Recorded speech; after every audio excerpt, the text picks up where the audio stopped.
नमो तस्सा भगवतो अरहतो। Swami Vivekanand Subharthi University, one of the leading universities of North India. 250 acres campus, 220 plus professional and vocational programs, 20,000 plus students. Give wings to your career with Swami Vivekanand Subharthi University. NH 58 Meerut, Delhi, NCR. Subharti cancer institute, विश्व की अत्याधुनिक machine द्वारा cancer का हर तरह का इलाज, साथ ही MRI, cardiac CT scan, kidney, hip and joint transplant, hair transplant, endoscopy, laparoscopy, neurosurgery आदि सुविधा भी उपलब्ध हैं। 24 hours emergency, dialysis and diagnostic services. Subharti hospital, NH 58 Meerut. Ras Bihari Bose, Subharti University, Dehradun. The road to your professional development starts here. Registration and admissions are open. For more info, dial 761-758-5561, 761-758-5566 or log into our website www.rbbsu.edu.in. नमो बुद्धाय। मैं RP Singh आप सभी का हार्दिक स्वागत करता हूं हमारे बहुत ही विशेष कार्यक्रम धम्मदीप में। दर्शकों, जैसा आपको विदित है, धम्मदीप एक ऐसा कार्यक्रम है जिसमें तथागत बुद्ध के जीवन पर आधारित हर पहलू पर आप तक इस विषय के जाने माने विशेषज्ञों द्वारा जानकारी दी जाती है। और आज इसी क्रम में प्रोग्राम की कवरेज को और विस्तृत तथा अधिक से अधिक करने के लिए हम कुछ और विशेषज्ञों को जोड़ रहे हैं। तो आज हम आपको ले चलते हैं देहरादून, उत्तराखंड। दर्शकों, अब देहरादून स्टूडियो से प्रोफेसर डॉक्टर नीलिमा गजभिये जी हमारे साथ देहरादून स्टूडियो से जुड़ेंगी। प्रोफेसर डॉक्टर नीलिमा गजभिये जी का जन्म नागपुर में हुआ और इन्होंने पाली और बुद्धिज़्म पर उच्च शिक्षा प्राप्त की तथा देश विदेश के अनेकों बड़े शिक्षण संस्थानों से जुड़ने के साथ साथ बहुत से सम्मानों के साथ अलंकृत हुई। वर्तमान में नीलिमा जी देहरादून में स्थित रास बिहारी बोस सुभारती विश्वविद्यालय में कार्यरत हैं। आज नीलिमा जी चिकित्सा विज्ञान में 4 आर्य सत्य का क्या प्रभाव है, इस विषय पर विस्तार से चर्चा करेंगी। तो स्वागत है नीलिमा जी आपका। किच्छो मनुस्सपटिलाभो, किच्छं मज्जान जीवितं, किच्छं सद्धम्म सवणं, किच्छो बुद्धानुपादो। अर्थात मनुष्य जन्म प्राप्त होना कठिन है, मनुष्य का जीवित रहना कठिन है, सद्धम्म श्रवण करना कठिन है एवं बुद्धों का उत्पन्न होना कठिन है। नमो बुद्धाय। मैं डॉक्टर नीलिमा गजभिये इन्हीं शब्दों के साथ आपका स्वागत करती हूँ। आज मैं चिकित्सा विज्ञान में 4 आर्य सत्य का विश्लेषण इस विषय पर अपना वक्तव्य पेश कर रही हूँ। भगवान बुद्ध ने समस्त मानव जाति के कल्याण के लिए बुद्धत्व प्राप्ति से महापरिनिब्बाण तक निरंतर 45 वर्षों तक धम्मोपदेश दिया। बुद्धवाणी, बुद्ध वचन द्वारा ही पाली तिपेटक साहित्य की निर्मित हुई है। प्राचीन भारतीय साहित्य में इतिहास लेखन का अभाव पाया जाता है। हम प्राचीन साहित्य का अगर अध्ययन करते हैं, प्राचीन भारतीय साहित्य का हम अगर अध्ययन करते हैं तो हमें प्राचीन भारतीय साहित्य का जो इतिहास है वो विश्वसनीय इतिहास हमें प्राप्त नहीं होता है, परंतु पाली साहित्य द्वारा हमें भारत की प्राचीन सामाजिक, सांस्कृतिक, आर्थिक, भौगोलिक इतिहास का परिचय हमें प्राप्त होता है। साथ ही पाली साहित्य ज्ञान का विशाल एवं अथांग महासागर है। पाली साहित्य में प्राचीन औषधियों एवं प्राचीन चिकित्सा पद्धति के विषय में भी महत्वपूर्ण जानकारी उपलब्ध होती है। पाली साहित्य प्राचीन औषधियों एवं चिकित्सा पद्धति के समृद्धशाली इतिहास से संपन्न है। तो आइए अब हम स्वास्थ्य की परिभाषा जान लेते हैं। विश्व स्वास्थ्य संगठन अर्थात वर्ल्ड हेल्थ ऑर्गेनाइजेशन ने स्वास्थ्य या आरोग्य की निम्न परिभाषा की है। दैहिक, मानसिक एवं सामाजिक रूप से पूर्णतः स्वस्थ होना ही स्वास्थ्य है। अर्थात आरोग्य की यह जो परिभाषा है वह केवल शारीरिक एवं मानसिक स्वास्थ्य तक ही सीमित नहीं है। तो इस आरोग्य की परिभाषा में हमें सामाजिक स्वास्थ्य का भी अंतर्भाव दिखाई देता है। अर्थात यह जो आरोग्य की परिभाषा है इसमें शारीरिक, भावनिक एवं सामाजिक सभी स्वास्थ्य का समावेश किया गया है। पाली साहित्य के अध्ययन द्वारा यह स्पष्ट होता है कि भगवान बुद्ध ने भी शारीरिक, मानसिक एवं सामाजिक सभी रोगों पर उन्होंने गहन चिंतन व्यक्त किया है। आइए अब हम जान लेते हैं बुद्ध शरीर रोग चिकित्सक कैसे थे। गौतम बुद्ध ये महान चिकित्सक थे। भगवान बुद्ध को शरीर विज्ञान का बहुत अच्छा ज्ञान था। हम जब महासतिपट्ठान सूक्त का अध्ययन करते हैं तो महासतिपट्ठान सूक्त के अध्ययन द्वारा हमें शरीर विज्ञान शास्त्र का बहुत अच्छा ज्ञान प्राप्त होता है। साथ ही जब हम खुद्दक पाठ का अध्ययन करते हैं, खुद्दक पाठ के अध्ययन द्वारा भी हमें शरीर विज्ञान शास्त्र का बहुत अच्छा ज्ञान प्राप्त होता है। गिरिमानंद सूक्त, गिरिमानंद सूक्त में शरीर के विभिन्न अवयवों में उत्पन्न होने वाले रोग जैसे कान के रोग, आँख के रोग, नाक के रोग, पेट में उत्पन्न होने वाले रोग, इन सभी रोगों के बारे में गिरिमानंद सूक्त में विस्तृत जानकारी दी गई है। और साथ ही जब हम गिरिमानंद सूक्त का अध्ययन करते हैं तब हमें पता चलता है कि भगवान बुद्ध ने ईसा पूर्व 2500 साल पूर्व उन्होंने डायबिटीज़ रोग के बारे में भी इस सूक्त में जानकारी दी है। सिर्फ ऐसा ही नहीं है कि भगवान बुद्ध ने रोगों के बारे में ही जानकारी दी है, भगवान बुद्ध ने रोगों के उपचारों के बारे में भी जानकारी दी है। विनय पिटक का भेषज खंडक इस विषय में बहुत महत्वपूर्ण सिद्ध होता है। विनय पिटक के भेषज खंडक द्वारा हमें विभिन्न रोगों के उपचारों के बारे में जानकारी प्राप्त होती है। साथ ही बहुत से औषधियों के बारे में भी हमें भेषज खंडक द्वारा जानकारी प्राप्त होती है। जैसे नमक के ही विभिन्न प्रकार और वह नमक के विभिन्न प्रकार किस तरह से विभिन्न रोगों के लिए औषधि के रूप में कार्य करते थे, इस बारे में भी महत्वपूर्ण जानकारी हमें विनय पिटक के भेषज खंडक के अध्ययन द्वारा प्राप्त होती है।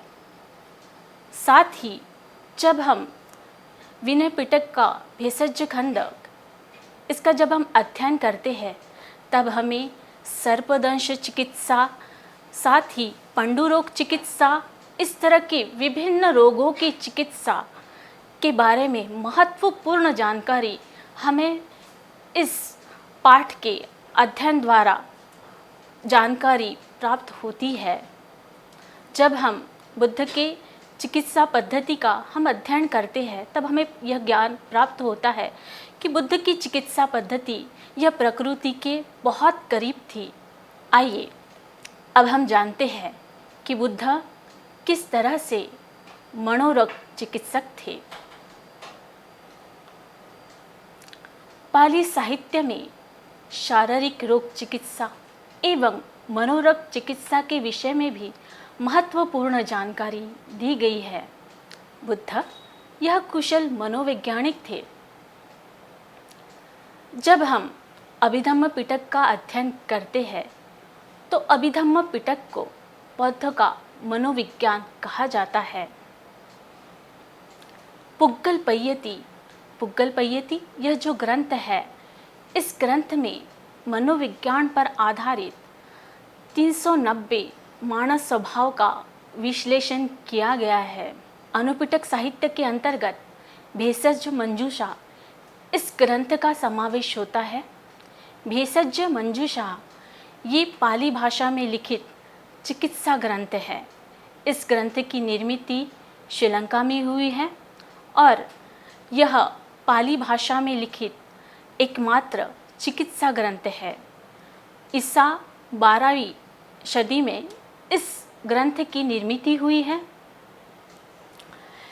भेषज मंजूषा यह जो ग्रंथ है, यह इस ग्रंथ में बुद्ध को मनोरोग चिकित्सक अर्थात मनोरोग चिकित्सक कहा गया है। इससे हमें इस बात की जानकारी प्राप्त होती है कि बुद्ध यह कुशल मनोरोग चिकित्सक थे। अब आइए हम जानते हैं बुद्ध यह कैसे सामाजिक रोग चिकित्सक थे। मनुष्य यह सामाजिक प्राणी है। अच्छा सामाजिक जीवन व्यतीत करने के लिए समाज में शांति, सुव्यवस्था, अहिंसा का होना अत्यावश्यक है। बौद्ध धम्म ने संपूर्ण विश्व को शांति का संदेश दिया है। बुद्ध यह अहिंसावादी थे। बुद्ध कहते हैं, न हि वेरेण वेराणि सम्मन्तिद कुदाचणं अवेरेण च सम्मन्ति एष धम्मो सनातनो।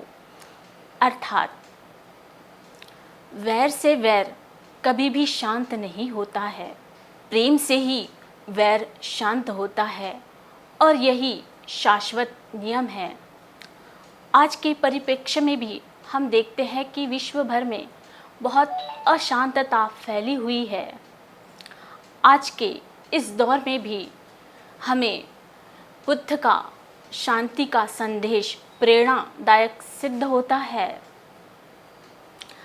साथ ही जब हम पाली साहित्य का अध्ययन करते हैं तो हमें पाली साहित्य के अध्ययन से यह स्पष्ट होता है कि बुद्ध का यह जो अहिंसावादी सिद्धांत था, उसके द्वारा तत्कालीन समाज में भी आपराधिक कृत्य कम होकर शांति, सद्भावना प्रस्थापित हुई थी।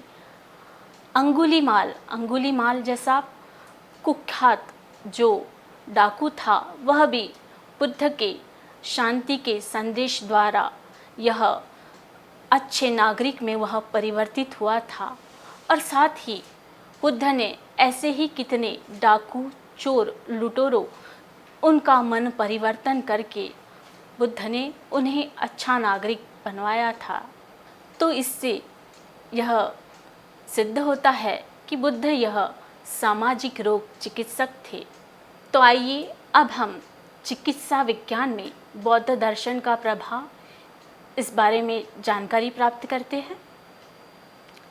गौतम बुद्ध यह महान वैज्ञानिक थे। बौद्ध धम्म यह मनुष्य को दुखों से मुक्त कराकर सुख की ओर, निर्वाण की ओर अग्रसर करने वाला मार्ग है। बुद्ध ने धम्म रूपी औषध देकर दुख रूपी व्याधि से ग्रस्त मनुष्य को व्याधि मुक्त होने का उपदेश दिया है। इसलिए बुद्ध को भेषज गुरु कहा जाता है। बुद्ध के सिद्धांत न सिर्फ मनुष्य को शारीरिक एवं भावनिक आरोग्य प्रदान करते हैं, बल्कि बुद्ध के उपदेश संपूर्ण मानव जाति समाज को स्वस्थ सामाजिक जीवन भी प्रदान करते हैं। तो आइए अब हम 4 आर्य सत्य के बारे में जानकारी प्राप्त करते हैं। 4 आर्य सत्य को पाली भाषा में चत्तारी आर्य सत्यानि कहा जाता है। यह चत्तारी आर्य सत्यानि निम्न प्रकार से है: दुख आर्य सत्य, दुख समुदय आर्य सत्य, दुख निरोधार्य सच्च, दुख निरोधगामिनी पटिपदा आर्य सच्च। अर्थात सर्वप्रथम दुख है, यह सत्य है। द्वितीय आर्य सत्य, यह जो दुख है वह कारणों के द्वारा उत्पन्न होता है। तीसरा आर्य सत्य, अगर दुख है, यह सत्य है, दुख है और वह कारणों के द्वारा उत्पन्न होता है, यह भी सत्य है, तो फिर यह जो दुख है वह सिर्फ दुख नहीं रहता है, तो वह जो दुख है वह दूर भी होता है। तो यह जो तीसरा आर्य सत्य है, यह हमें वही बताता है कि यह जो उत्पन्न हुआ दुख है उसका निवारण भी किया जा सकता है। और जो चौथा आर्य सत्य है वह हमें बताता है कि दुख निरोधगामिनी पटिपदा, अर्थात दुख निरोधगामिनी मार्ग का अवलंब करके हम इस दुखों से मुक्त हो सकते हैं। आइए अब हम चिकित्सा विज्ञान की परिभाषा भी जान लेते हैं। रोग का निदान, उपचार और रोकथाम के अध्ययन से संबंधित विज्ञान की शाखा को चिकित्सा विज्ञान कहा जाता है। अर्थात चिकित्सा विज्ञान में रोगों का निदान, उसका उपचार और रोकथाम के अध्ययन से संबंधित कार्य होता है। तो अब हम चिकित्सा विज्ञान में 4 आर्य सत्य का प्रभाव, इस विषय में जानकारी प्राप्त करते हैं। जब हम चिकित्सा विज्ञान का अध्ययन करते हैं तब हमें दिखाई देता है कि चिकित्सक पर भी 4 आर्य सत्य का प्रभाव पड़ा हुआ है। चिकित्सक अर्थात डॉक्टर भी जो रोगी होता है उसे रोगों से रोग मुक्त करने के लिए वह भी 4 तत्वों का वह अवलंब करता है। सर्वप्रथम रोग, दूसरा रोग के उत्पत्ति के कारण अर्थात रोग का निदान, तीसरा रोकथाम अर्थात रोग का उपचार और चौथा रोग के उपचार का मार्ग, जिसे औषधोपचार कहा जाता है। तो जो चिकित्सक होता है वह इन 4 तथ्यों का अनुसरण करता है और तभी वह रोगी को रोगों से मुक्त करता है। इसे हम सरल भाषा से इस प्रकार जान सकते हैं। कोई व्यक्ति है जो बाइक से जा रहा है और उसका एक्सीडेंट हुआ है। अब उसका एक्सीडेंट हुआ है तो वो सुख में थोड़ी होगा, उसे दुख ही होगा। तब वो अपने जो दुख है वह दूर करने के लिए वह डॉक्टर के पास जाएगा। तो सबसे पहले वह जो रोगी है वह इस सत्य को वह स्वीकार करेगा कि हाँ वह रोगी है और इसी कारण वह दुखी है। उसके बाद वह डॉक्टर के पास अपने रोगों का इलाज कराने के लिए जाएगा। जब वो डॉक्टर के पास जाएगा तो सर्वप्रथम जो डॉक्टर होगा वह इस तथ्य को स्वीकार करेगा कि वो व्याधिग्रस्त है। इस प्रथम सत्य को वह सर्वप्रथम स्वीकार करेगा। उसके उपरांत वह उसके रोगों के उत्पत्ति का कारण वो ढूंढेगा। उसका एक्सीडेंट हुआ है तो सबसे पहले उसके जो बाहरी चोटें हैं उनको वो देखेगा।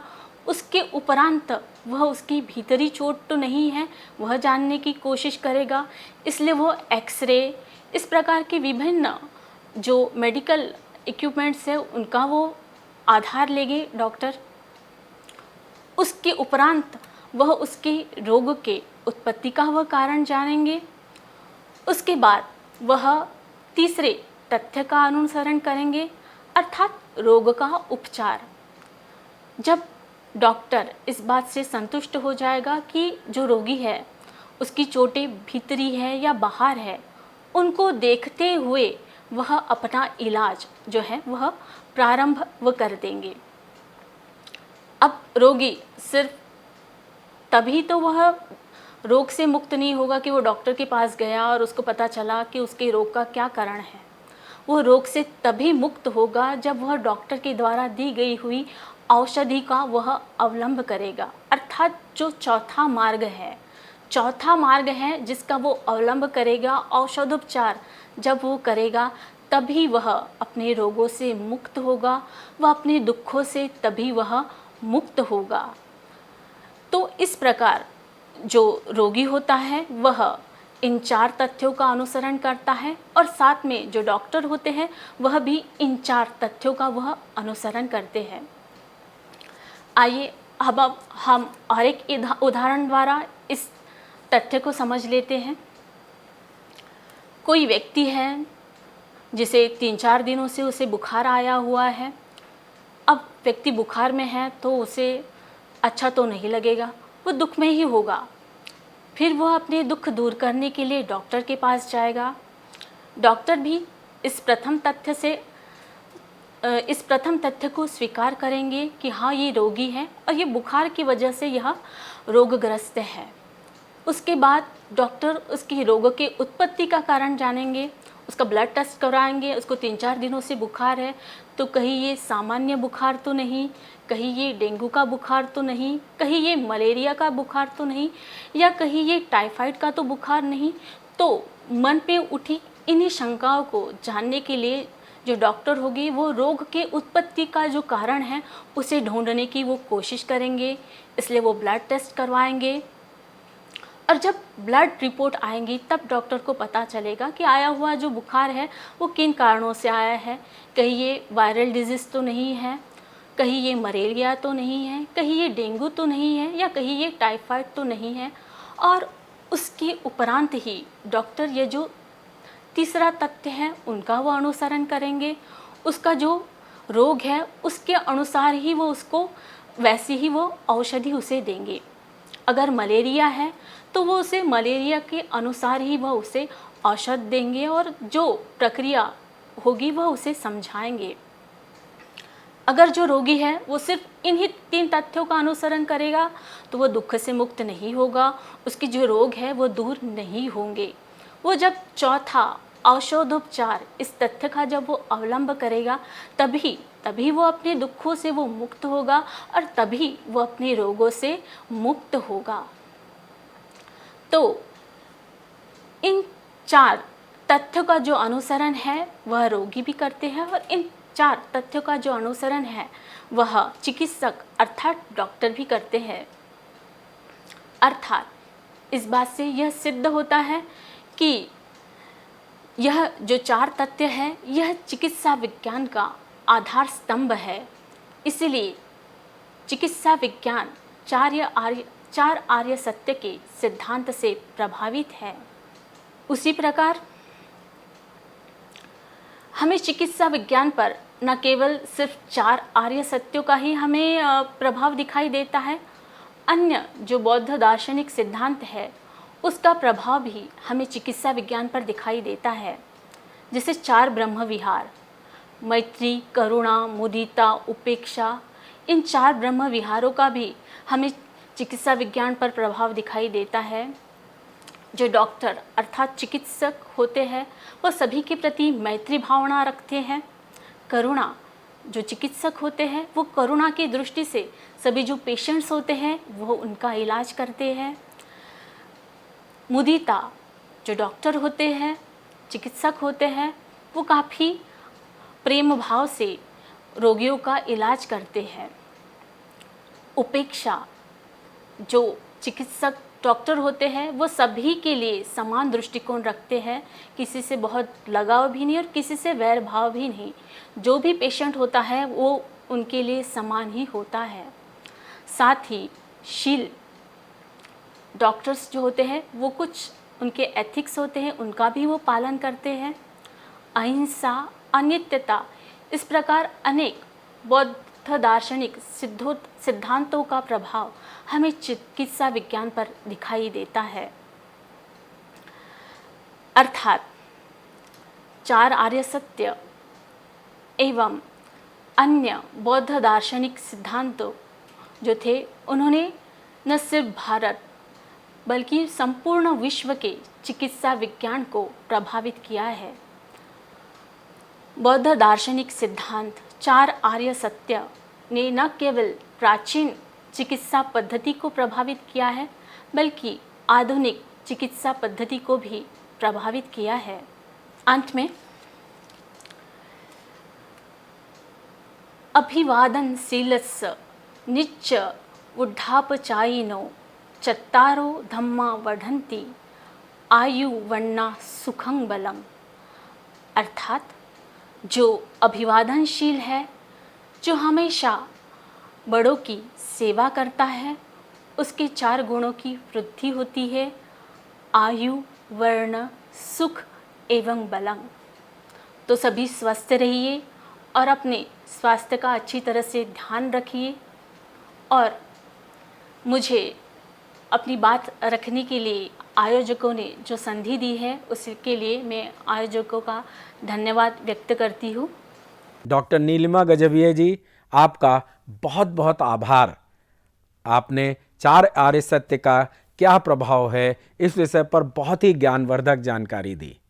कल हम इसी समय आपके समक्ष नए एपिसोड को लेकर उपस्थित होंगे। तब तक साथियों, आज के इस विशेष प्रोग्राम में अब इतना ही। अब समय हो चुका है आज के प्रोग्राम के विश्राम होने का, लेकिन उसके पहले आपको बताते चलें कि आपके मन में भी जो प्रश्न हो, जो जिज्ञासाएं हो, वह आप इस प्रोग्राम में पूछ सकते हैं। और प्रश्न पूछने के लिए आप हमारे व्हाट्सएप नंबर 9639010109 पर अपना प्रश्न भेज सकते हैं, या हमारी ईमेल आईडी subhartibuddha@gmail.com पर भी आप भेज सकते हैं। तब तक मैं आरपी सिंह मेरठ स्टूडियो से और डॉक्टर नीलिमा गजभिये जी देहरादून स्टूडियो से लेते हैं विदा। कल इसी समय आपके समक्ष फिर उपस्थित होंगे। नमो बुद्धाय। सुभारती कैंसर इंस्टीट्यूट, विश्व की अत्याधुनिक मशीन द्वारा कैंसर का हर तरह का इलाज, साथ ही MRI, cardiac CT scan, kidney, hip and joint transplant, hair transplant, endoscopy, laparoscopy, neurosurgery आदि सुविधा भी उपलब्ध हैं। 24 hours emergency, dialysis and diagnostic services. Subharti hospital, NH58 Meerut. Raj Bihari Bose, Subharti University, Dehradun. The road to your professional development starts here. Registration and admissions are open. For more info, dial 761-758-5561, 761-758-5566, or log into our website www.rbbsu.edu.in. Swami Vivekanand Subharti University, one of the leading universities of North India. 250 acres campus, 220 plus professional and vocational programs, 20,000 plus students. Give wings to your career with Swami Vivekanand Subharti University, Meerut, Delhi, NCR.